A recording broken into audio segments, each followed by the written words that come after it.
غور کریں۔ یا ایتھا النفس المطمئنہ، اے وہ جان جو مطمئن رہی، یہ تو اس کا لفظی ترجمہ ہوا، لیکن جیسا کہ میں نے عرض کیا انسانی نفسیات کے بہت ہی اہم حقائق ہیں جو اس ایک لفظ کے پردے میں چھپے ہوئے ہیں۔ یہ وہ مضامین ہیں جو میں نے اپنے درس کے دوران مختلف مواقع پر بیان کیے ہیں، لیکن جیسے میں نے اس سال اپنے تنظیم اسلامی کے سالانہ اجتماع میں بھی اور انجمن کے محاضرات میں بھی کوشش کی کہ بعض جو بنیادی اور اہم مضامین ہیں ہمارے دین کے اور قرآن حکیم کے جو بنیادی تھیمز ہیں ان پر میں نے اپنی سوچ کو اپ ڈیٹ کیا، اور آخری جو نتائج ہیں آج کی تاریخ تک وہ میں نے گویا کہ کوشش کی کہ میں انہیں ایک ترتیب کے ساتھ بیان کروں۔ وہی بات میں کرنا چاہتا ہوں اس نفس مطمئنہ کے حوالے سے۔ نفسیات انسانی کے ضمن میں بعض حقائق جو پہلے وقتاً فوقتاً بیان ہوئے ہیں، آج ذرا انہیں ترتیب کے ساتھ اگرچہ اختصار ملحوظ رہے گا۔ سب سے پہلے یہ نوٹ کیجئے کہ نفس کا لفظ قرآن مجید میں 3 معنی میں آیا ہے۔ ایک اس کے معنی ہے کوئی شخصیت، مکمل شخصیت، کسی کی ذات پوری کی پوری ذات۔ اب شخصیت انسان کی بھی ہے اور ایک شخصیت، ایک ذات اللہ تعالیٰ کی بھی ہے، لہذا یہ لفظ اگرچہ انسانی شخصیت کے لیے تو قرآن مجید میں بے شمار مرتبہ آیا ہے، لیکن میں صرف یہ نوٹ کرا لینا چاہتا ہوں کہ اللہ کے لیے بھی لفظ نفس آیا ہے، حالانکہ ایک اعتبار سے یہ لفظ جو ہے گھٹیا معنی میں استعمال ہوتا ہے، یعنی نفس امارہ، لیکن یہ ہے کہ اللہ تعالیٰ کی ذات کے لیے بھی یہ لفظ قرآن مجید میں 4 مقامات پر آیا ہے، کیونکہ اس سے مراد ہے ذات باری تعالیٰ، ایک پوری شخصیت، جس کو اقبال نے اپنے لیکچرز میں کہا ہے دی انفائنائٹ ایگو، وہ جو ایک خودی ہے، انائے کبیر وہ ایک ذات ہے، وہ ایک شخصیت ہے، وہ صرف کوئی وجود مطلق نہیں ہے، وہ صرف کوئی روح کائنات نہیں ہے، وہ صرف کوئی بے جان مادہ نہیں ہے، بلکہ ایک شخصیت ہے، ایک ذات ہے، مکمل شخصیت، مکمل ذات، انائے کبیر، وہ جو انفائنائٹ ایگو ہے۔ چنانچہ یہ نوٹ کر لیجئے سورہ آل عمران کی آیات نمبر 28 اور نمبر 30 میں 2 مرتبہ یہ الفاظ آئے وَيُحَذِّرُكُمُ اللَّهُ نَفْسَهُ، اللہ ڈراتا ہے تمہیں اپنی ذات سے، یعنی اللہ کی ذات سے۔ اللہ تعالیٰ تمہیں ڈرا رہا ہے کہ اس سے ڈرو، مجھ سے ڈرو۔ یہاں پر اللہ کی ذات کے لیے 2 مرتبہ نفس کا لفظ آیا وَيُحَذِّرُكُمُ اللَّهُ نَفْسَهُ۔ اسی طریقے سے سورہ انعام میں بھی 2 جگہ پر، آیت نمبر 12 ہے اور آیت نمبر 54۔ آیت نمبر 12 میں فرمایا کتب علی نفسہ الرحمہ، اللہ تعالیٰ نے اپنی ذات پر واجب کر لی ہے رحمت، رحمت کو اس نے اپنی ذات پر، اپنے آپ پر واجب کر لیا۔ یہ میں اس لیے مثال دے رہا ہوں کہ اپنا آپ، اپنی ذات، اس کے لیے انسانوں کے لیے تو بے شمار مرتبہ لفظ نفس آیا ہے قرآن مجید میں، لیکن ذات باری تعالیٰ کے لیے بھی لفظ نفس کا اطلاق 4 جگہ ہے۔ سورہ انعام کی آیت نمبر 54 میں فرمایا کتب ربکم علی نفسہ الرحمہ، تمہارے رب نے اپنی ذات پر، اپنے آپ پر رحمت واجب کر لی، لکھ لی۔ تو یہ 4 مقامات ہیں قرآن مجید کے جن میں ذات باری تعالیٰ پر بھی لفظ نفس کا اطلاق ہے۔ اور ایک اس وقت ذہن میں آیا ہے کہ یہ نوٹ کرا دوں کہ یہ اصول میں نے بارہا عرض کیا ہے کہ اہم مضامین قرآن مجید میں 2 دفعہ ضرور آتے ہیں۔ اب دیکھیے یحذرکم اللہ نفسہ 2 جگہ آ گیا، ایک ہی صورت میں سورہ آل عمران میں کتب علی نفسہ الرحمہ یا کتب ربکم علی نفسہ الرحمہ، یہ بھی 2 مرتبہ آ گیا سورہ انعام۔ تو ایک مفہوم تو لفظ نفس کا ہے کسی کی شخصیت، کسی کی ذات، پوری کی پوری شخصیت پر لفظ نفس کا اطلاق۔ دوسرے معنی میں انسان کی شخصیت کے حیوانی پہلو پر اس لفظ کا اطلاق ہوتا ہے۔ اب اس کے پیچھے وہ پورا فلسفہ جو میں بارہا بیان کر چکا ہوں کہ قرآن مجید سے جو رہنمائی ملتی ہے وہ یہ ہے کہ انسانی شخصیت کمپوزٹ ہے، مرکب وجود ہے انسان کا۔ ایک اس کا حیوانی وجود ہے، وہ خاکی الاصل ہے، زمین سے، مٹی سے، کرسٹ آف دی ارتھ سے جو ہے یہ وجود میں آیا ہے، کلے سے۔ اور ایک اس کا روحانی وجود ہے، وہ عالم امر سے متعلق ہے، اس کا ایک خصوصی ربط اور تعلق ہے ذات باری تعالیٰ کے ساتھ۔ وَنَفَخْتُ فِيهِ مِن رُوحِي، یہ دونوں بڑے متضاد ہیں اپنے تقاضوں کے اعتبار سے بھی اور اپنے اوریجن کے اعتبار سے بھی۔ ایک کا منبع زمین ہے، ایک کا جو بھی جہاں سے اس کا تعلق ہے وہ عالم علوی ہے، وہ بلند عالم ہے۔ اس میں یوں سمجھ لیجئے کہ انسانی شخصیت کا جو حیوانی پہلو ہے اس کے لیے لفظ نفس آتا ہے، یہی وجہ ہے کہ اس حیوانی پہلو کا اگر خلاصہ اور لب لباب آپ کہیں گے تو وہ ہے جان، حیات، جو حیوانات میں بھی ہے۔ کتے میں بھی جان ہے، بلی میں بھی جان ہے، گھوڑے میں بھی جان ہے، گدھے میں بھی جان ہے، گھاس کے تنکے میں بھی جان ہے۔ یہ تمام جو ہے، چاہے وہ نباتاتی حیات ہو اور چاہے وہ حیواناتی حیات ہو، زمینی حیات جو ہے، اس میں زندگی جو ہے قدر مشترک ہے۔ انسان کا بھی جو حیوانی وجود ہے وہ صرف جسم نہیں، جسم جمع حیات، یہ زندگی جو ہے یہ ہے در حقیقت جو حیوان انسان ہے۔ تو اس کا چونکہ لب لباب جو ہے اس حیوانی وجود کا وہ ہے جان، لائف، حیات۔ اس لیے سورہ انعام ہی کی آیت نمبر 93 میں فرمایا گیا کہ فرشتے جب روح قبض کرنے کے لیے، جان نکالنے کے لیے آتے ہیں۔ اب یہ روح قبض کرنے کا لفظ بھی میری زبان پر آ گیا غلط العام کے اعتبار سے، حالانکہ اس وقت جان قبض کی جاتی ہے، جان نکالی جاتی ہے، روح کا معاملہ نہیں ہے، وہ ایک علیحدہ بحث ہے۔ اس کے لیے جو الفاظ آئے اخرجوا انفسکم الیوم تجزون عذاب الہون، نکالو اپنی جانیں، آج تمہیں عذاب دیا جائے گا جو رسوائی والا عذاب ہے، رسوا کن عذاب ہے۔ تو جان جب نکلتی ہے اس حیوانی وجود میں سے تو وجود تو یہی رہ گیا، جسم تو رہ گیا یہ، لیکن جسم تو در حقیقت مٹی کا ایک ڈھیر ہے، مٹی سے آیا ہے۔ اس کا جو اصل حاصل ہے خلاصہ، جیسے کہ کتے میں اس کی جان جو ہے وہ اصل شے ہے، ورنہ اس کے بعد جو ہے گل سڑ جائے گا اور اس کا کوئی حقیقی وجود نہیں ہے۔ اسی طرح حیوانی وجود جو انسان کا ہے اس کا بھی اصل لب لباب جان ہے، حیات ہے، لائف ہے، باقی ورنہ یہ جسم جو ہے یہ تو تحلیل ہو کر اور منتشر ہو کر مٹی میں مل جائے گا۔ تو جان کے لیے بھی اس قرآن مجید میں لفظ اخرجوا انفسکم، نکالو اپنی جان۔ اور یہی دوسرا پہلو ہے کہ جس کے لیے سورہ یوسف کی آیت نمبر 53 میں اور جو 13ویں پارے کی پہلی آیت ہے اس میں لفظ آیا ہے ان النفس لامارۃ بالسوء۔ کیونکہ یہ حیوانی وجود ہے انسان کا، تو جو حیوانی جبلتیں ہیں، جو اینیمل انسٹنکٹس ہیں، جو محرکات عمل ہے حیوانی، وہ سب کے سب اس کے ساتھ متعلق ہیں۔ یہ ہمارے حقیقی وجود کا ایک رخ ہے، ایک پہلو ہے۔ یہ آدھا وجود ہے انسان کا جو حیوانی وجود ہے، اس اعتبار سے اس کے لیے نفس کا لفظ آیا، لیکن نفس کے ساتھ صفت آئی ان النفس لامارۃ بالسوء، جس کے لیے کہ ہمارے ہاں عام طور پر، خاص طور پر صوفیانہ لٹریچر میں نفس امارہ کا لفظ استعمال ہوتا ہے، حالانکہ قرآن مجید میں یہ ترکیب اس طور سے نہیں آئی، النفس الامارہ یہ لفظ نہیں آیا، ان النفس لامارۃ بالسوء، یعنی یہ جو حیوانی نفس ہے انسان کا یہ تو لازماً برائی کا حکم دے گا۔ کیوں دے گا؟ اس لیے کہ یہ اینیمل انسٹنکٹس جو ہیں یہ بلائنڈ ہیں۔ انسان کو بھوک لگتی ہے، پیٹ کھانے کو مانگتا ہے، اسے اس سے غرض نہیں ہے کہ وہ حلال کھانا کھا رہا ہے یا حرام کھا رہا ہے، اسے تو اپنی بھوک کی سیٹسفیکشن درکار ہے۔ پھر یہ کہ وہ فی نفسہ ہی وہ گوشت جو ہے چاہے بکری کا ہے اور چاہے وہ سور کا ہے، نفس کو تو اس سے بھی تعلق نہیں۔ پھر بکری کا بھی ہے تو حلال ذریعے سے کمایا گیا یا حرام ذریعے سے کسی کی جیب کاٹ کر جا کر بکری کا گوشت خرید لیا گیا، ان چیزوں سے نفس کو بحث نہیں۔ اسے تو جو بھی ٹینشن اندر ڈیولپ ہو جاتا ہے، بھوک کا ٹینشن انسانی نفس کے اندر، اسے اپنی تسکین چاہیے اور وہ تسکین پیٹ کو بھرو۔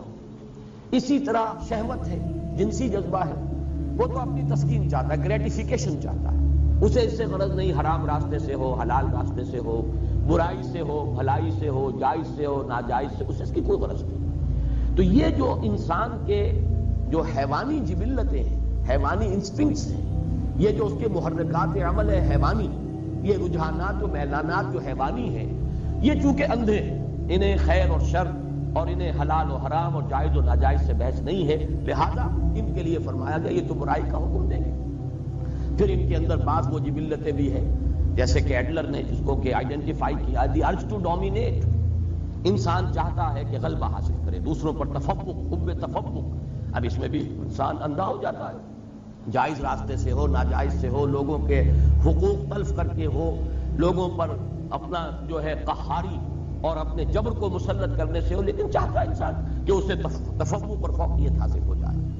یہاں یہ نوٹ کر لیجئے کہ در حقیقت جدید نفسیات جو ہے وہ انسانی شخصیت یا نفسیات انسانی کے صرف اس پہلو سے بحث کرتی ہے، کیونکہ روحانی وجود اس کے دائرہ تحقیق و تفتیش سے خارج ہے۔ نظر آنے والا وجود یہی ہے، ایکسپیریمنٹ کا اگر موضوع بن سکتا ہے یہی وجود بن سکتا ہے۔ آج کل کی سائیکالوجی جو ہے وہ ایکسپیریمنٹل سائیکالوجی ہے، وہ اصل اس کی اساس فزیولوجی پر ہے۔ علم عضویات جو ہے، انسان کے جو اعضاء ہیں ان کا وظائف الاعضاء، یہ اس کی بنیاد ہے، اور اس کے لیے سائنٹیفک اب تحقیقات ہوتی ہے۔ نظریاتی پہلو اس میں بہت کم رہ گیا ہے، اصل جو ہے عضویاتی پہلو ہے اور سائنٹیفک اور حقائق کے پہلو۔ تو ظاہر بات ہے اس کا موضوع بنے گا انسان کا یہ حیوانی وجود، یہی ہے کہ جس کو آپ دیکھ سکتے ہیں، اس کی تحلیل کر سکتے ہیں، اس کا تجزیہ کر سکتے ہیں۔ تو یہ جو موضوع ہے جدید نفسیات کا، اس میں کوئی شک نہیں کہ ماننا پڑتا ہے کہ بہت سے ماہرین نفسیات جو ہیں، جدید نفسیات کے ماہر، انہوں نے واقعتاً بڑی گہرائی میں مشاہدہ کیا ہے۔ اگرچہ جو اس پر انہوں نے پھر جو نظریات ڈیولپ کیے ہیں، چونکہ یکرخا مطالعہ ہے ان کا، انسان کی پوری شخصیت تو ان کے موضوع غور و فکر کا موضوع ہی نہیں ہے، انسان کا جو روحانی وجود ہے وہ ان کے دائرہ تحقیق و تجسس میں آتا ہی نہیں، لہذا وہ یک طرفی بات ہے۔ جیسے کہ دجال کے بارے میں، فتنہ دجالیت کے بارے میں کہا کہ وہ یک طرفہ ایک ترقی ہے انسان کی، مادی علم کی ترقی ہو رہی ہے، ٹیکنالوجی کی ترقی ہو رہی ہے، روحانیات و اخلاقیات جو ہے وہ پستی میں چلے جا رہے ہیں، ایک آنکھ والا معاملہ ہے۔ وہ آنکھ خوب کھلی ہوئی ہے، چاہے وہ فرائڈ ہو، چاہے وہ ایڈلر ہو، چاہے وہ میکڈوگل ہو، چاہے وہ ینگ ہو، چاہے وہ مارکس ہو، ان تمام مفکرین نے نفسیات انسانی کا جو جائزہ لیا ہے، تو ایکویٹی آف آبزرویشن جس کو ہم کہیں گے، ایکویٹی آف ویژن، دیکھا بہت ہے، بہت ایکیوٹلی مشاہدہ کیا، اس میں کوئی شک نہیں۔ لیکن یہ کہ اس پر بھی جو نظریات انہوں نے بنائے ہیں، میں ان کی تائید نہیں کر رہا، اس وقت جو تحسین کر رہا ہوں وہ صرف ان کے گہرے مشاہدے کی۔ لیکن یہ کہ یہ بات نوٹ کر لیجئے کہ ان کا یہ سارا مطالعہ انسان کی حیوانی نفسیات سے متعلق ہے، انسان کی اصل انسانی نفسیات جن کو ہم کہہ سکتے ہیں کہ وہ انسان کے روحانی وجود سے متعلق ہیں، اس کے ضمن میں وہ در حقیقت ان کی تحقیق اور جستجو کا میدان ہے ہی۔ اب تیسری بات نوٹ کیجئے کہ اصلاً اسلام اور قرآن نے جو ہدایت ہمیں دی ہے، اس کے بارے میں پہلی بات تو میں عرض کر چکا ہوں کہ یہ کمپوزٹ وجود ہے، حیوانی وجود اور ایک روحانی وجود۔ لیکن قرآن سے ہمیں یہ معلوم ہوتا ہے کہ ایک حقیقت اور ہے انسان کے اندر جو ان دونوں کے بین بین ہے۔ انسان کا ایک وجود روحانی وجود، ایک حیوانی وجود، حیوانی داعیات، حیوانی محرکات، حیوانی رجحانات، حیوانی میلانات، حیوانی محرکات عمل، روح اس کے تقاضے، اس کی پل، وہ بلندی کی طرف لے جانا چاہتی ہے انسان کو، یہ پستی کی طرف لے جانا چاہتے ہیں انسان کو۔ لیکن ان دونوں کے مابین ایک پل اپورڈ ہے، ایک پل ڈاؤن ورڈ ہے، دونوں کے مابین ایک اور لطیف حقیقت ہے انسانی وجود کی، جس کو کہا جاتا ہے قلب۔ اب یہ لطیف حقیقت کا جو لفظ میں نے استعمال کیا ہے، صوفیہ اسی کو استعمال کرتے ہیں، لطائف۔ لطائف ثلاثہ کا میں قائل ہوں کہ قرآن مجید سے مجھے ان کا ثبوت ملا ہے۔ بعض صوفیہ نے لطائف خمسہ، لطائف ستہ، وہ اور بھی کچھ چیزیں ہیں کہ جن پر گفتگو کی ہے، لیکن بہرحال میں یا تو یہ کہ یہ سمجھ لیجئے کہ میں اپنے قصور فہم کا اعتراف کر رہا ہوں۔ بہرحال مجھے قرآن مجید کے اندر ان کا سراغ نہیں ملا۔ نفس جس کے بارے میں چھو چکا، اور جدید ماہرین نفسیات کی ساری گفتگو، بحث، تفتیش، تجسس، وہ صرف اسی سے متعلق ہے۔ لطیفہ روح جو بلند ہے اور لطیفہ قلب۔ اب میں آپ کو پہلے یہ عرض کر دوں کہ ان کا ایک بڑا ہی ایک ربط قائم ہوتا ہے جو فرائڈ نے جو 3 لیولز معین کیے ہیں انسانی شخصیت کے، اور یہ میں نے جیسا کہ ابھی عرض کیا کہ میں اس کے مشاہدے کی گہرائی کا اور ایکویٹی آف آبزرویشن کا بہت قائل ہوں۔ اگرچہ جو نظریات اوپر اس نے بنائے ہیں وہ بڑے گمراہ کن ہیں، لیکن بنیادی آبزرویشن صحیح ہے۔ انسانی نفس میں اس کے محرکات کے اعتبار سے 3 لیولز آئیڈینٹیفائی کیے فرائڈ نے۔ لوئسٹ ہے اڈ اور لیبیڈو۔ اڈ یا لیبیڈو یہ کیا ہے؟ یہ حیوانی جبلتیں، حیوانی تقاضے، انسان کا جو حیوانی وجود ہے اس کا جو میلان ہے، اس کا جو رجحان ہے، یہ کیا ہے؟ اڈ اور لیبیڈو، جس کا تعلق ہے بدن سے، فرد سے، حیوانی تقاضوں سے۔ اس سے بلند تر سطح پر وہ کہتا ہے ایگو، خودی، کوئی اور شے ہے جو کنٹرول کرتی ہے لیبیڈو کو، اڈ کو، لیبیڈو کو کنٹرول کرنے والا کوئی ہے انسان کے اندر جس کو وہ ایگو سے تعبیر کرتا ہے۔ اور اس سے اوپر ایک اور شے کو آپ نے مشاہدہ کیا اور اس کو وہ تعبیر کرتا ہے سپر ایگو۔ اس ایگو سے اوپر بھی ایک ایگو ہے، ایک اور بلند تر خودی ہے، ایک خودی عام ہے اور ایک خودی اس سے بھی بلند ہے، سپر ایگو۔ اس سپر ایگو کی جو توجیہ اس نے کی ہے وہ گمراہ کن ہے، لیکن میں جو اس وقت اس کی طرف تعریف کر رہا ہوں وہ اس اعتبار سے کہ 3 لیولز کو جو اس نے آبزرو کیا اور آئیڈینٹیفائی کیا، یہ بھی اس کے مشاہدے کی گہرائی جو ہے اور اس کے اوپر دلالت کرتا ہے۔ ان لطائف ثلاثہ جو کورسپونڈنگلی قرآن مجید میں آئے ہیں، وہ نفس امارہ یا حیوانی نفس، یہ ہے id یا لیبیڈو۔ ایگو یہ قلب ہے، لطیفہ قلب ہے، اور سپر ایگو یہ در حقیقت لطیفہ روح ہے۔ یہ 3 لطائف ہیں انسان کے اندر۔ اب نوٹ کیجئے اس کو، روح کا مسکن ہے قلب، روح مکین ہے قلب کی، اور باقی پورا وجود حیوانی جو ہے وہ گویا کہ وہ انسان کے id یا لیبیڈو سے عبارت ہے، وہ نفس امارہ ہے۔ اب قرآن مجید جو ہمارے سامنے حقائق بیان کرتا ہے، ان کو اگر اس ترتیب سے میں بیان کروں تو یوں ہے کہ قلب منبع ارادہ ہے۔ ہمارے وجود میں ارادہ جو ہے اس کا منبع اور سرچشمہ دل ہے، قلب۔ وہ جو غالب نے کہا جانتا ہوں ثواب طاعت و زہد، پر طبیعت ادھر نہیں آتی، دل نہیں مانتا، دل نہیں راضی ہو رہا۔ دل مان جائے تو بس، تو پھر تو ہر معاملہ درست ہو جائے گا۔ یہ دل جسے ہم کہتے ہیں، یہ قلب منبع ارادہ ہے۔ البتہ اس قلب کے اوپر، اور دیکھیے لفظ قلب کیا ہے، قلب کا مادہ ہے جس کے معنی ہے بدلنا۔ جیسے اس دل کو میں نے بار عرض کیا ہے، یہ ہمارے جسم کا ایسا عضو ہے، یہ قلب، اسے کبھی آرام نہیں ہے۔ باقی تمام اعضاء کو آرام ملتا ہے، ہمارے تمام خلیات جو ہیں انہیں آرام ملتا ہے۔ دماغ بھی آرام کرتا ہے، کم سے کم 2-3 گھنٹے سوتا ہے، نہ خواب دیکھتا ہے نہ کچھ اور سوچتا ہے، لیکن یہ کہ اس کے بعد اس کا آرام پورا ہو جاتا تو خواب دیکھنا شروع کر دیتا ہے۔ آپ سو رہے ہیں لیکن خواب دیکھ رہا ہے، وہ دماغ چل پڑا اس کی مشین، لیکن کچھ عرصہ اسے آرام کا درکار ہے، سوائے اس قلب کے کہ اس کے آرام کا مطلب موت ہے، فزیکل ڈیتھ۔ لہذا یہ ہر وقت کبھی سکڑ رہا ہے اور کبھی وہ پھیل رہا ہے، اس کے لیے ہر وقت تبدیلی کی کیفیت ہے۔ تو اس سے بھی ایک اس کے لفظ کا مناسبت قائم ہوتی ہے اس کی حقیقت کے ساتھ۔ اس قلب کے اوپر 2 اثرات پڑتے ہیں، ایک طرف روح کے اثرات پڑ رہے ہیں اور دوسری طرف نفس امارہ کی پل ہے اس پر۔ اور اس کو صحیح تر تعبیر کریں گے ہم ایمانی حقائق کی روشنی میں کہ یہ قلب جو ہے اس کے اندر روح انسانی ہے، جو روح ربانی ہے حقیقت کے اعتبار سے، نفخت فیہ من روحی۔ یا تو یہ قلب جو ہے شفاف آئینے کے مانند ہوتا ہے جس میں سے اس روح کے انوار چھن چھن کر پورے وجود کو نورانی بنا دیتے ہیں۔ نفس امارہ کی گرفت نہیں ہے قلب پر، بلکہ جو انوار روح ہیں، روح کے انوار، وہ قلب کے آئینے میں سے، شفاف آئینے میں سے چھن چھن کر باہر آ رہے ہیں اور پورے وجود کو منور کر دیا ہے۔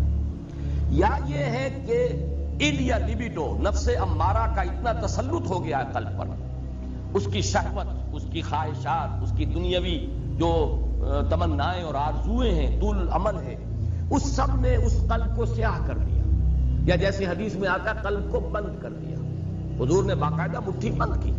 انسان جب گناہ کرتا ہے تو ایک داغ پڑ جاتا ہے، پھر گناہ کرتا ہے پھر دوسرا داغ پڑ گیا، توبہ کرتا ہے تو دھل جاتا ہے داغ، توبہ نہیں کرتا تو داغ پر داغ، یہاں تک کہ اسے ہم یہ بھی کہہ سکتے ہیں کہ وہ سیاہ ہو جاتا ہے۔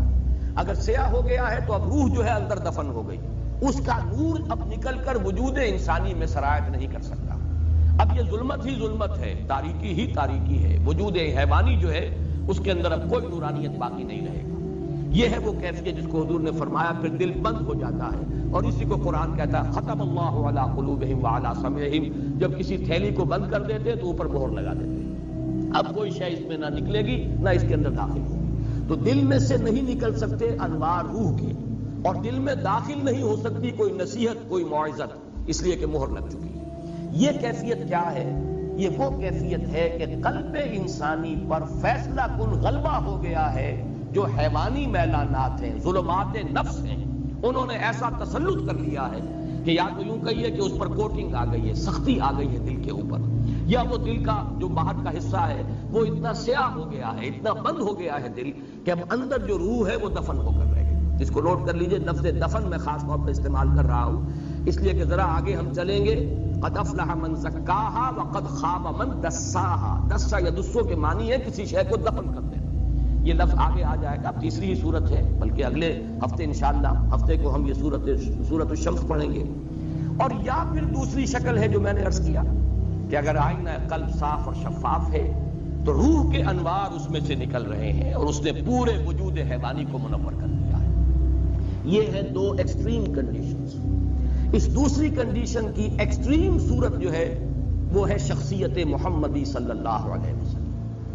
یہ نہیں تھا کہ آپ کے ساتھ نفس تھا نہیں، یہ نہیں تھا کہ آپ کے اندر جو ہے جسمانی تقاضے تھے نہیں، یہ نہیں تھا کہ آپ کو بھوک نہیں لگتی تھی یا آپ کے اندر جو ہے وہ جنسی تقاضا نہیں، سب تھے، لیکن یہ کہ اس سب کے اوپر روح محمدی کے انوار ایسے فیصلہ کن طور پر غالب ہو چکے تھے کہ پورا وجود نورانی ہو چکا تھا۔ اس اعتبار سے حضور کو اگر نور مجسم کہا جائے تو مجھے کوئی اعتراض نہیں اس معنی میں، وہ جس کو آگے بڑھا کر جو فلسفے اس پر ایجاد کر لیے گئے وہ علیحدہ شے ہے، لیکن اس معنی میں کہ روح محمدی صلی اللہ علیہ وسلم اتنی اس کی نورانیت قوی ہے، اور جو نفس ہے وہ حضور نے اس طور سے اس پر قابو پا لیا کہ روح کے انوار سے آپ کا پورا وجود جو ہے وہ منور ہو گیا۔ اس کے لیے سورہ نور کی وہ جو رکوع ہے، 5واں رکوع، اس میں جو تعبیر آئی ہے اسے ذہن میں تازہ کر لیجئے، نور علی نور۔ یہ تو انوار ہی انوار ہیں پورے وجود کے اندر، بتمام و کمال تو یہ ذات محمدی ہے صلی اللہ علیہ وسلم، لیکن یہ کہ اسی راستے پر چلنے والے اور بھی لوگ ہوں گے۔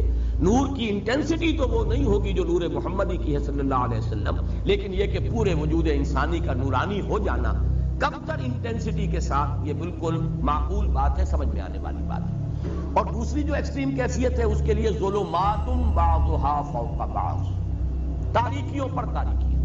نور جو ہے روح کا وہ تو دفن ہو چکا، اس کے اوپر تو قلب کے اوپر کرفٹ آ چکا، سختی آ چکی۔ ثم قست قلوبکم فہی کالحجارۃ او اشد قسوہ، پتھر سے زیادہ سخت ہو چکے، یا آئینہ قلب سیاہ ہو چکا، زنگ آ چکا۔ کلا بل ران علی قلوبہم ما کانوا یکسبون، یہ سورہ مطففین میں ہم پڑھا ہے، یا حضور نے جیسے فرمایا کہ دل بند ہو گیا، اب اس پر مہر کر دی گئی۔ یہ ہے ظلمات بعضها فوق بعض۔ البتہ ایک تیسری کیفیت ہے بین بین، یہ قلب جو ہے کبھی ادھر کبھی ادھر۔ آپ کو سمجھئے کہ 90% انسان اسی کیفیت میں ہوں گے۔ وہ لوگ کہ جن پر اس طریقے سے حیوانیت کا غلبہ ہو چکا ہو کہ کوئی خیر کا وجود ہی نہ رہے، یہ بھی ایکسٹریم لوگ کم ہوتے ہیں۔ کوئی نہ کوئی جھوٹی نیکی، ملمے کی نیکی، دکھاوے کی نیکی، ڈاکوؤں کے ہاں، جیب کتروں کے ہاں، بستہ الف اور بستہ بے کے بدماشوں کے ہاں، رنڈیوں کے ہاں، یعنی آبرو باختہ عورتوں کے ہاں ہوتی ہے کوئی نہ کوئی۔ محرم آیا تو کالے کپڑے پہن کر اور وہ سبیلیں لگائیں گی اور آئیں گی اور تازیوں میں کچھ نہ کچھ ہے، اپنے نفس کو دھوکہ دینے کے لیے کوئی نہ کوئی خیر جو ہے اس کا انسان اہتمام کرتا ہے۔ اسی کا ذکر آ رہا ہے سورہ بلد میں، احلقت مالا لبدا، میں نے تو بڑا مال لگا دیا، خرچ کر دیا، میں نے تو خیر کے کاموں میں، بھلائی میں، مسکینوں کو کھلانے میں بڑے بڑے لنگر کھولے۔ یہ سب کام ہے کس کے ساتھ؟ بدی کے ساتھ۔ بدی بھی ہے، حرام خوری بھی ہے، سمگلنگ بھی ہو رہی ہے، اور بھی جو بھی سودی کاروبار بھی ہو رہا ہے، لیکن مسجدوں کو چندے بھی دیے جا رہے ہیں، دارالعلوموں کی سرپرستی بھی ہو رہی ہے۔ تو اکثر و بیشتر آپ کو ملے گا گڈمڈ معاملہ کہ کچھ نیکی کی طرف بھی ہے اور کچھ بدی کی طرف بھی ہے۔ یہ ہے جس کو قرآن تعبیر کرتا ہے نفس لوامہ۔ لا اقسم بیوم القیامہ ولا اقسم بالنفس اللوامہ، اس لیے کہ یہ روح جو ہے اس کا اثر کیا ہوتا ہے انسان پر؟ یا تو مثبت اثر ہے، نیکی کی طرف کھینچتی ہے، اس لیے کہ اس کا منبع جو ہے وہ خیر کل ہے، ذات باری تعالیٰ سے اس کا تعلق ہے تو خیر کی طرف بلائے گی۔ دوسرے یہ، اور اسی اعتبار سے مغرب کے فلسفے میں ڈیوائن سپارک کا جو لفظ آتا ہے ادب میں، انسان کے اندر ایک روح ملکوتی ہے، ایک شعلہ ملکوتی ہے، حیوانات سے ممتاز ہو جاتا ہے انسان اس اعتبار سے کہ انسان کے اندر ایک شعلہ ملکوتی موجود ہے، ڈیوائن سپارک موجود ہے۔ حیوان کوئی ایسا نہیں ہوگا، کوئی کتا اپنی ہڈی پر دوسرے کتے کو بس پڑتے نہیں آنے دے گا، لیکن انسان ہو سکتا ہے کہ ایک روٹی اس کے پاس ہو اور کوئی اور بھوکا آئے تو وہ آدھی اس کو دے دے یا چوتھائی دے دے، کچھ نہ کچھ دے دے۔ معلوم ہوا کہ انسان حیوان سے ممیز ہے، انسان کے اندر کوئی اور شے ہے، حیوانی جبلتوں اور حیوانی تقاضوں سے بلندر کوئی حقیقت انسان کی ہے، جس کو کہ مغرب کے ادیبوں نے بھی مانا، اس سے کہا ہے کہ وہ ڈیوائن سپارک ہے۔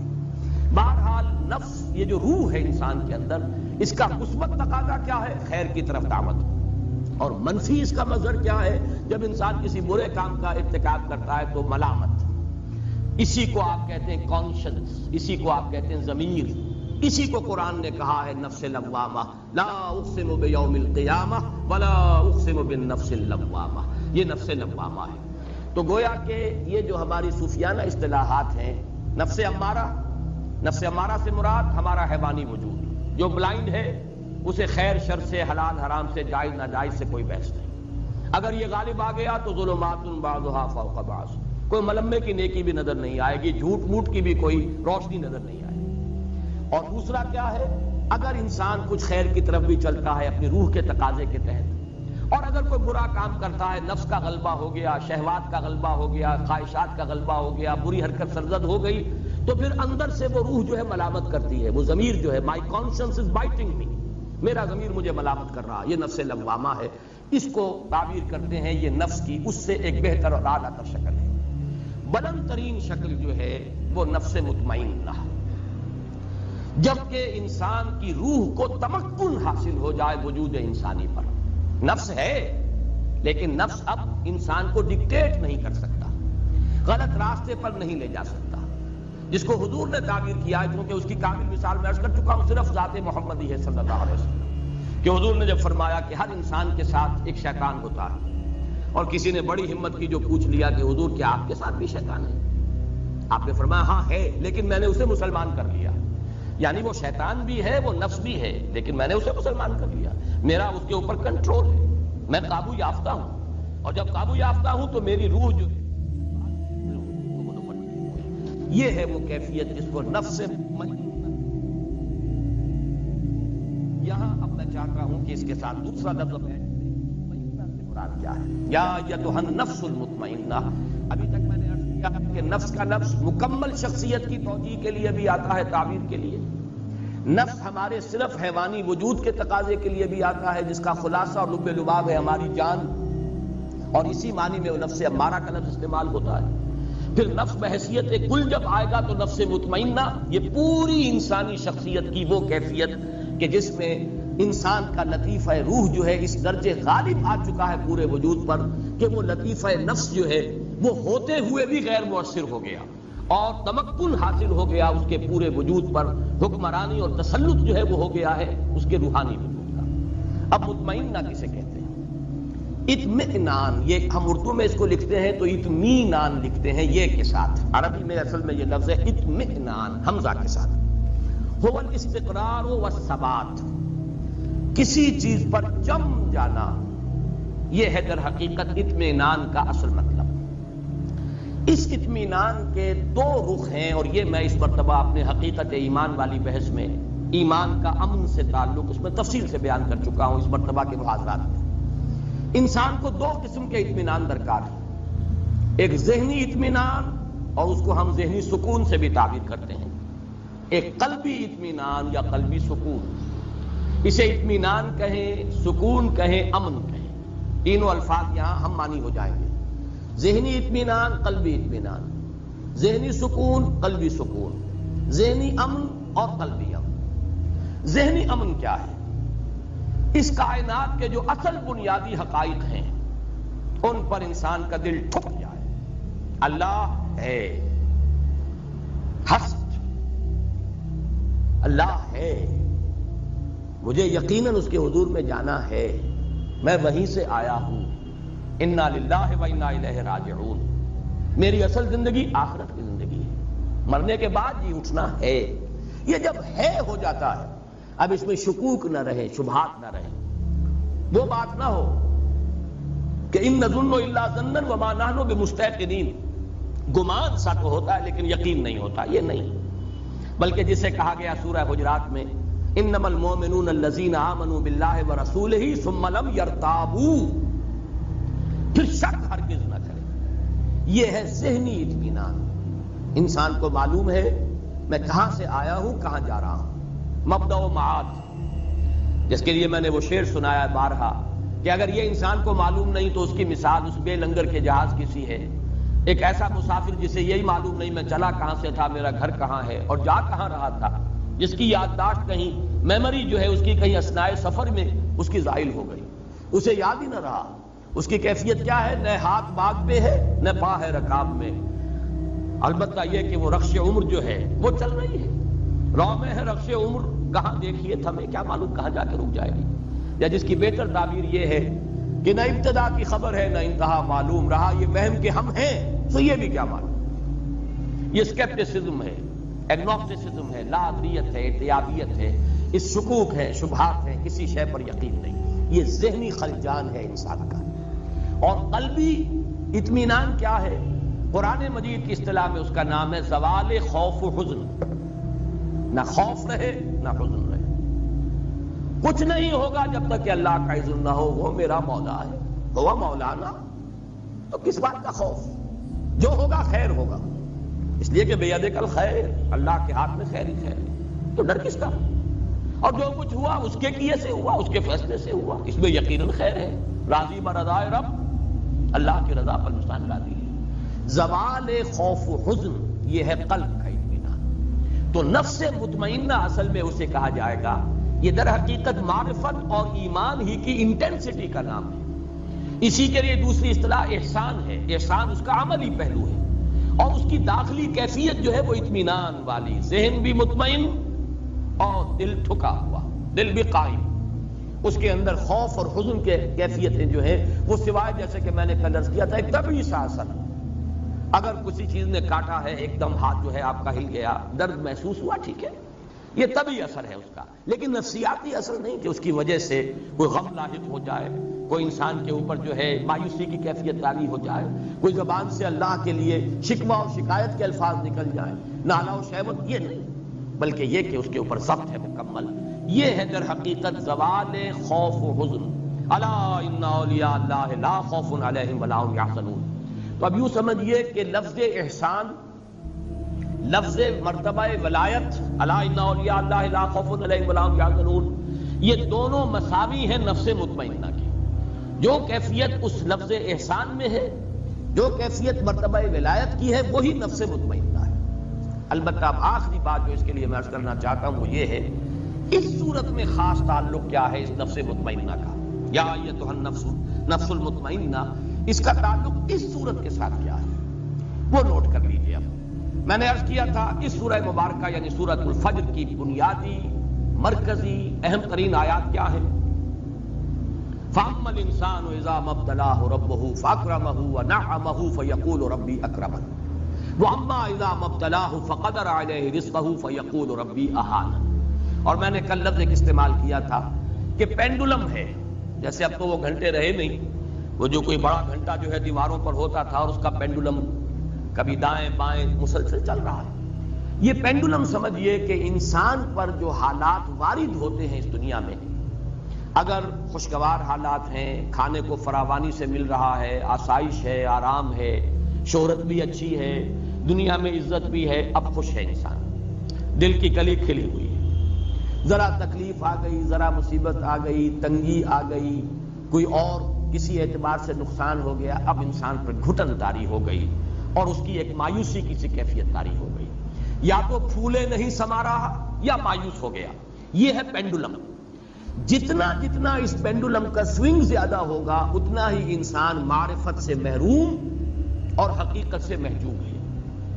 یہ انورسلی پروپورشنل ہوگا معاملہ، جتنی معرفت میں بلندی ہوگی، ترقی ہوگی، پینڈولم کا سوئنگ کم ہو جائے گا، یہاں تک کہ معرفت کا ایک مقام وہ آئے گا چٹان کے مانند انسان کھڑا ہوگا، کوئی کیفیت اس پر اثر انداز نہیں ہو رہی، جیسے چٹان ہے، کوئی بہت منہ زوردار دریا ہے اور اس کی موجیں آ کر تھپیڑے لگا رہی ہیں، اس چٹان کو کوئی نقصان نہیں، اس پر کوئی اثر نہیں۔ یا کوئی بڑا سا پتھر بھی آ گیا لڑکتا ہوا پانی کے اندر، دریائے کنہار میں تو نظر ہی آ جائے گا آپ کو، لیکن اس چٹان سے کیا کرے گا؟ سر پھوڑے گا اور خود چل دے گا، خود ٹوٹ جائے گا، چٹان کو کچھ نہیں کہہ سکتا۔ وہ چٹان کے مانند بدلتے ہوئے حالات میں انسان اگر قائم ہے، یہ ہے نفس مطمئنہ۔ خوشی آ گئی تو ٹھیک ہے، اللہ کا فضل ہے، اللہ کا شکر ہے، لیکن یہ کہ اس کے اوپر اترانا، فرح فخور نہیں، یہ کیفیت نہیں ہو سکتی۔ اسی طرح تکلیف آ گئی، اللہ کی طرف سے ہے، آزمائش ہے، اس میں بھی میرا کوئی خیر مضمر ہے۔ اگر کوئی عزیز فوت ہو گیا، اللہ کی شے تھی، اللہ نے لے لی، جیسے کہ میں نے کئی مرتبہ آپ کو سنایا، میرے والد مرحوم نے اپنا مشاہدہ بیان کیا، حالانکہ وہ کوئی زیادہ مذہبی شخصیت نہیں تھے، خاص طور پر یہ تصوف کے کوچے میں ان کا کوئی بھی ان کا گزر نہیں تھا، لیکن ایک بزرگ تھے ہمارے حصار میں، جو میرا قصبہ ہے، ذاتی میری پیدائش کا مقام بھی ہے، اور وہیں تقریباً یوں سمجھیے کہ زندگی کے 15 برس گزرے ہیں. تو وہاں ایک بزرگ تھے مظفر علی خان، اور ان کے پھر یہ جو خلیفہ تھے عبد الصمد خان، وہ ہیں جو رینالہ خرد میں دفن ہیں اور جن کے نام کی تختی لگی ہوئی ہے. مسلم مسجد کا سنگ بنیاد انہوں نے رکھا تھا. ان کے جو بزرگ تھے، ان کے جو مرشد تھے مظفر علی خان، ان کا مشاہدہ والد صاحب نے خود بتایا ہے. 1919 میں غالباً کوئی پلیگ آئی تھی یا کوئی بہت بڑا انفلوئنزا آیا تھا، بڑی ایک وبائی کیفیت تھی. 2 جوان بیٹے ان کے، اور یہ کیمبل پور کی طرف کے پٹھان تھے، یعنی سرخ و سفید رنگت کے بڑے خوبصورت 2 بچے. ایک دن ایک گیا، اگلے دن دوسرا گیا. والد صاحب کہتے ہیں کہ میں ان کے پاس گیا ہوں، خیال تھا یہ کہ کچھ دیکھیں گے لوگ تعزیت کر رہے ہوں گے، لیکن ان کا چہرہ جیسے ہمیشہ دمکتا ہوا ہوتا تھا ویسے ہی دمکتا ہوا اس دن بھی تھا. کوئی تعزیت کرتا تھا تو کہتے بھائی ٹھیک ہے کوئی بات نہیں، اللہ کی چیز تھی اللہ نے لے لی، وہ کہیں ختم تو نہیں ہو گئے، اللہ کے ہاں چلے گئے. یعنی یہ کہ موت زندگی کا وقفہ ہے، یعنی آگے بڑھیں گے دم لے کر. جہاں میں اہل ایمان صورت خورشید جیتے ہیں، ادھر ڈوبے ادھر نکلے، ادھر ڈوبے ادھر نکلے، فرق کیا ہے؟ آپ کا بچہ امریکہ چلا گیا ہے، آپ کو کوئی رنج اور افسوس تو نہیں ہوتا. اسی طریقے سے اگر بچہ فوت ہو جائے تو وہ کہیں ختم تو نہیں ہو گیا، وہ چلا گیا ہے، دوسرے عالم میں منتقل ہو گیا. صرف یہ کہ امریکہ اسی عالم کی ایک جگہ ہے، وہ عالم دوسرا ہے، وہ انسین ہے، وہ ہمارے لیے اس وقت غیب کے پردے میں جو ہے وہ مستور ہے. یہ کیفیت ہے اصل میں نفس مطمئنہ. میں اس کے لیے آج 4 آیتیں آپ کو سنانا چاہتا ہوں. یہ پینڈولم کا سوئنگ جو ہے اس کو ذہن میں رکھیے. سورہ بنی اسرائیل کی آیت نمبر 83، وَإِذَا أَنْعَمْنَا عَلَى الْإِنسَانِ أَعْرَضَ وَنَأَىٰ بِجَانِبِهِ، جب ہم اس انسان پر نعمتوں کی بارش کرتے ہیں تو اعراض کرتا ہے، ہمیں بھول جاتا ہے، پہلوت ہی کر جاتا ہے. وَإِذَا مَسَّهُ الشَّرُّ كَانَ يَئُوسًا، اور جب کوئی تکلیف آتی ہے بالکل مایوس ہو کر چرمر ہو کر رہ جاتا ہے کہ اب کوئی اس کی زندگی میں نہ کوئی عزم ہے نہ ارادہ ہے، کمر ہمت ٹوٹ گئی. یہ ہے وہ جو میں جس کو کہہ رہا ہوں پینڈولم کا سوئنگ. اسی طرح سورہ شورى میں فرمایا وَإِذَا أَذَقْنَا الْإِنسَانَ مِنَّا رَحْمَةً فَرِحَ بِهَا، جب ہم انسان کو اپنے پاس سے رحمت کا مزہ چکھاتے ہیں تو فرح فخور اتراتا ہے، پھولے نہیں سماتا. وَإِن تُصِبْهُمْ سَيِّئَةٌ فَإِنَّ الْإِنسَانَ كَفُورٌ، اور اگر کوئی برائی ان پر آ جاتی ہے تو پھر انسان ناشکرا، بھول جاتا ہے کہ ہم نے کبھی اس پر احسان بھی کیا تھا، کوئی نعمت بھی اسے دی تھی، بھول گیا اور بالکل ناشکرا ہو گیا. اسی طرح سورہ ہود میں فرمایا وَلَئِنْ أَذَقْنَا الْإِنسَانَ مِنَّا رَحْمَةً ثُمَّ نَزَعْنَاهَا مِنْهُ إِنَّهُ لَيَئُوسٌ كَفُورٌ، اگر ہم انسان کو اپنی طرف سے رحمت کا مزہ چکھاتے ہیں پھر سلب کر لیتے ہیں اس سے، وہ نعمت چھین لی، پھر وہ بالکل مایوس اور ناشکرا ہو کر رہ جاتا ہے. سورہ حامیم السجدہ میں فرمایا لا يسأم الانسان من دعاء الخیر وان مسه الشر فیئوس قنوط، انسان خیر کی طلب میں تو لگا ہی رہتا ہے، مانگتا ہی رہتا ہے اللہ تعالیٰ سے، لیکن اگر کہیں تکلیف آ گئی تو پھر وہ بالکل مایوس، یئوس فعول کے وزن پر بالکل مایوس. اور اسی میں آپ کو معلوم ہے اسی کیفیت میں بہت سے لوگ خودکشی کر جاتے ہیں. یئوس کفور اور یئوس قنوط، بالکل نا امید، اللہ تعالیٰ کی رحمت سے بالکل آس توڑ دینے والا. یہ ہے اصل میں وہ پینڈولم کا سوئنگ. یہ سوئنگ جتنا زیادہ ہے انسان معرفت سے اتنا ہی محروم ہے، محجوب عن الحقائق. جتنی معرفت بڑھتی چلی جائے گی، ایمان کی روشنی سے باطن منور ہوتا چلا جائے گا، اتنا ہی یہ پینڈولم جو ہے اس کی سوئنگ کم ہو جائے گی. یہاں تک کہ ایک مقام وہ بھی ہے کہ چٹان کے مانند انسان کھڑا ہو. اگرچہ ہے تو وہ ایک گانا اور فلمی گانا، لیکن یہ کہ لا محالہ میرے ذہن میں وہ آ جایا کرتا ہے، اس لیے کہ غالباً وہ فلمی گانا نہیں ہے. ویسے یہ کہ پنکج ملک نے بھی گایا تھا اس کو اور مجھے وہ بہت پسند ہے. اب تو اگرچہ سال بیت گئے، کبھی سننے کا موقع نہیں ہوا، لیکن سیگل کی آواز میں بھی سردی گرمی نرمی سختی ایک سانچے میں ڈھال، جگ میں چلے پون کی چال. جیسے ہوا چلتی ہے انسان دنیا میں ایسے رہے، ہوا متاثر نہیں ہوتی. سردی گرمی نرمی سختی، کبھی نرمی آ گئی کبھی سختی آ گئی، کبھی گرمی آ گئی کبھی سردی آ گئی، لیکن متاثر نہ ہو انسان. بازار سے گزرا ہوں خریدار نہیں، ایسے گزر جاؤ. یہی بات ہے جس کو مختلف پیرایوں میں کہا گیا ہے. کافر کی یہ پہچان کے آفاق میں گم ہے اور مومن کی یہ پہچان کے گم اس میں ہے آفاق. ہوا جو ہے وہ اوپر ہی اوپر چل رہی ہے، وہ بدلتے ہوئے حالات سے زیادہ متاثر نہیں ہوتی، لیکن زیادہ صحیح لفظ اس کے لیے چٹان ہے. چٹان کے مانند انسان کا اندرونی شخصیت کھڑی ہوئی ہو، متاثر نہ ہو بدلتے ہوئے حالات سے. یہ ہے یا ایتھا النفس المطمئنہ، اس کے لیے وہ نوید ہے، اس کے لیے خوش آمدید تہنیت۔ ارجعی الی ربک راضیۃ مرضیہ، یہ الفاظ بارہا آئے ہیں، رضی اللہ عنہم ورضوا عنہ، اللہ ان سے راضی، وہ اس سے راضی۔ دنیا میں بھی راضی برضائے رب تھے اور آخرت میں بھی اللہ تعالیٰ انہیں راضی کر دے گا۔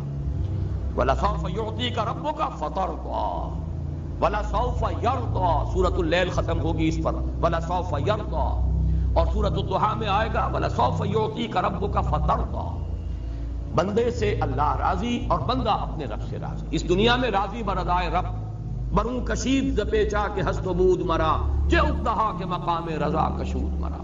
دنیا میں اللہ کی رضا پر راضی رہو گے، اللہ وہاں تمہیں راضی کر دے گا۔ یہ یا ایتھا النفس المطمئنہ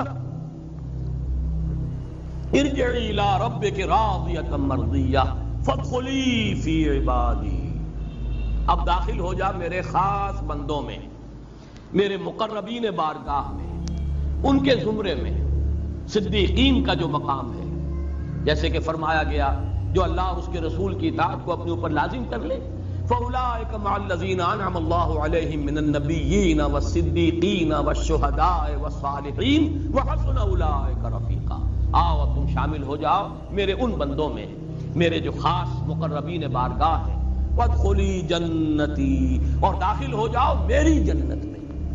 یہاں لفظ جنتی جو ہے یہ میرے نزدیک اس بلند ترین جنت کی تعبیر کے لیے لفظ آیا ہے، میری جنت۔ میں نے جیسا کہ کل عرض کیا تھا اور اس کے لیے بھی آج میں حوالہ دینا چاہتا ہوں، اس لیے کہ ذہن میں آیا کہ وہ حوالہ بھی اس وقت نوٹ کرا دوں۔ جنت کے بارے میں قرآن مجید میں سورہ حدید میں تو فرمایا گیا اس جنت کا پھیلاؤ آسمان اور زمین جتنا ہے۔ سابقوا الی مغفرۃ من ربکم وجنۃ عرضها کعرض السماء والارض، مسابقت کرو، دوڑو، ایک دوسرے سے آگے نکلو اپنے رب کی مغفرت کے حصول کے لیے اور اس جنت کے حصول کے لیے کہ جس کا پھیلاؤ، جس کا عرض جو ہے آسمان اور زمین جتنا ہے۔ یہاں پھر نوٹ کیجئے وہ اصول کے اہم مضامین قرآن مجید میں 2 دفعہ ضرور آتے ہیں۔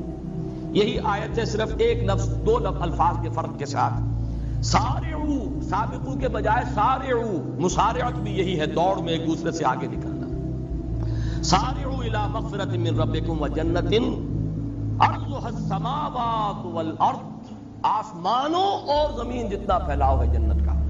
فرق کیا ہے؟ وہاں ایک آسمان کی بات کی ہے، یہاں آسمانوں کی بات کی، تمام آسمانوں تک پھیلاؤ ہے جنت کا۔ اس سے میرے اس مضمون کی تائید ہوتی ہے جو میں نے کل عرض کیا تھا کہ وہ جنت زمین سے اور اس مقام تک سدرۃ المنتہا تک اس کے مراتب ہیں۔ زمینی جنت عرضها السماوات والارض، زمین اور آسمان، اور آسمانوں میں 7ویں آسمان پر ہے وہ سدرۃ المنتہا، جس کے بارے میں فرمایا گیا اندہا جنت الماوا، وہ جنت الماوا اس کے قریب ہے، اس کے پاس ہے۔ تو یہ جنت کے مختلف مدارج اور ہیں، درجات ہیں کہ جو زمین سے لے کر اور وہ سدرۃ المنتہا تک پھیلے ہوئے ہیں۔ تو سارعوا الی مغفرۃ من ربکم وجنۃ عرضها السماوات والارض، ایک دوسرے سے آگے نکلو، دوڑو، ایک دوسرے سے مسابقت کرو، مسارعت کرو اپنے رب کی مغفرت کے حصول کے لیے اور اس جنت میں داخلے کے لیے جس کا پھیلاؤ زمین سے آسمانوں تک ہے، جس کا عرض ہے آسمانوں اور زمین کو محیط۔ اللہم ربنا اجعلنا منہم، اللہ تعالی ہمیں ان میں داخل فرمائے۔ اللہم انا نسألک الجنہ ونعوذ بک من النار، آمین یا رب العالمین۔